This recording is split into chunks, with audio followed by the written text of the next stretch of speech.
না ঠিক আছে। ভিডিওটি জুনিয়র হোমিওপ্যাথিক চিকিৎসক বন্ধুদের দেখানোর জন্য এবং শেখানোর জন্য। 14 বছরের বালকটিকে আনা হয়েছে। এর মেন সমস্যা হচ্ছে কগনিটিভ ডেভেলপমেন্ট ল্যাক, ক্রমবিকাশ হচ্ছে না, মানসিক ক্রমবিকাশ হচ্ছে না। তার সঙ্গে যোগ আছে খুব ভয়, ভীতু, নার্ভাস। ওকে সেই নিউটনের লয়ের মতন স্থির পদার্থ চিরকালই স্থির থাকিবে যদি তাহাকে ধাক্কা দেওয়া হয়।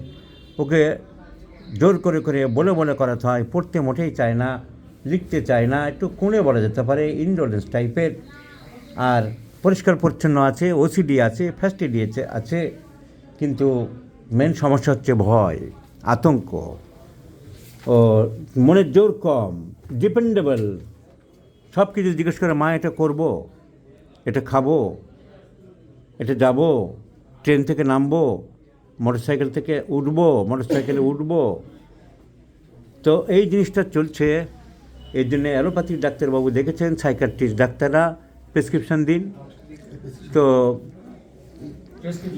অ্যালোপ্যাথিক ডাক্তারবাবুরা ট্রিটমেন্ট করছেন, কিন্তু তাতে মোটা হয়ে যাচ্ছে, ঘুম বেশি হচ্ছে। ওদের ওষুধের মধ্যে অনেক সময় ডাইজিপাম গ্রুপের ওষুধপত্র থাকে। তো সেই চিকিৎসা এই যে চলছিল, প্রেসক্রিপশান আছে, ডায়াগনোসিস খুব একটা কিছু লেখা নেই, ওষুধই লেখা বেশি। আজকাল তো ডায়াগনোসিস লেখাটা উঠেই গেছে বলতে গেলে।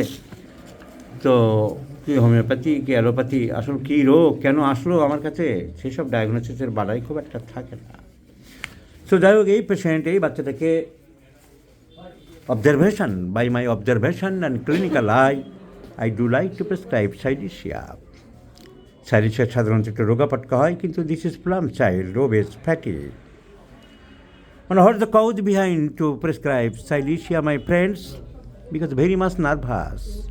Very Silesia খুব নার্ভাস হয়, খুব অ্যাংশাস হয়, ফিয়ারফুল হয়, ভয় আতঙ্ক গ্রাস করে। অ্যাভারশন টু গো আউট, বাইরে যেতে চায় না, বন্ধুদের সাথে মিশতে চায় না। ব্যারেটেকার, সাইলিশিয়া, অ্যাম্ব্রাগ্রিসিয়া এসব ওষুধ আছে। তার সাথে ডিপেন্ডেবল, খুব বেশি ডিপেন্ডেবল, একা কিছু করতে সাহস পায় না, ভয় পায়। এসব সিমটম সাইলিশিয়াকে ইন্ডিকেট করছে। মানসিক লক্ষণগুলো সব সাইলিশিয়ায়।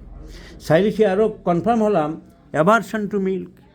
সাইলিশিয়া দুধ মোটেই পছন্দ করে, like our natrum cup, like our nitric acid, like our sulphur, calcarea carp, milk disagree. দুধ খেতে পছন্দ। দুধ ভালোবাসো বাচ্চা? দুধ দুধও ভালোবাসে বললো, গার্জেনরাও বলেছে, আমি জেনেছি। কেন তো ল্যাক অফ ডেভেলপমেন্ট, দুধ একেবারেই খেতে চায় না। So aversion to milk. Chilli patient, চান করতে চায় না, গোসল করতে চায় না। ওর মা মুখ দেখাবে না বলে বোধহয় সরে গেছে, মুসলিম ঘরের মেয়ে, মুখ দেখাতে চায় না।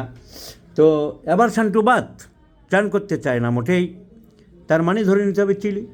প্রথমে বলেছিল ওর মা, বোঝে কম, ওরা বলেছিল হট, আমি হট লিখেছিলাম। কিন্তু যেই বললো ঠেলে ঠেলে গোসল করাতে যেতে হয়, কিছুতেই যেতে চায় না, তার মানে chilly. So chilly patient, aversion to milk and aversion to read, পড়তে চায় না, পড়তে একদম চায় না। সো আমরা রেপার্টরি যদি দেখি, aversion to read, read aversion to, লিখতেই চায় না, পড়তে চায় না। Silicea is the medicine. Only একটা মাত্র মেডিসিন ইটালিকে আছে, সাইলিশিয়া। আরেকটা ওষুধ আছে যে ফালতু ওষুধ, কিন্তু মেন ওষুধের মধ্যে reading aversion to silicea, milk aversion to silicea. Memory weak, cognitive development lack, মাথা ঘামে বলেছে, মাথা ঘামে। সো সোসাইটিতে বাইরে যেতে চায় না, সবসময় ভয় আর আতঙ্ক। So silicea is the choice of medicine.